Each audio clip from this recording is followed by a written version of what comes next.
trust and always verify. And that's really the principle behind zero trust is I don't care who you are, what device, I'm not going to trust you no matter every time you come in, because inherently organizations, once that user was trusted, they could go anywhere within the organization.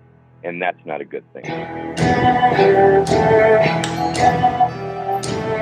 We just need to figure out what our users actually need to do in order to carry out their job. And let's make sure they can do those things as they need to, but let's not let them do anything else. And how do we prevent and protect against that risk? There's the focus on the application and person access that can be done through products. It's easier for companies to develop software products using other tools to help ensure that the people that have access to do their work can do what they need to, but nothing else. What are the productivity impacts, right, of least privilege?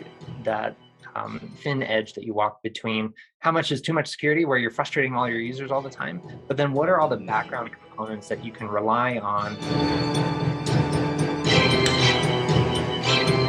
What's the cost of having an intentional or unintentional trust compromise that has every system in your environment locked down due to ransomware or something like that? And so I think the reality is it's just not an option. That's the thing that you'll hear about this losing a cloud and everything that Matt and Lauren are talking about, is that this is something that has to be worked together.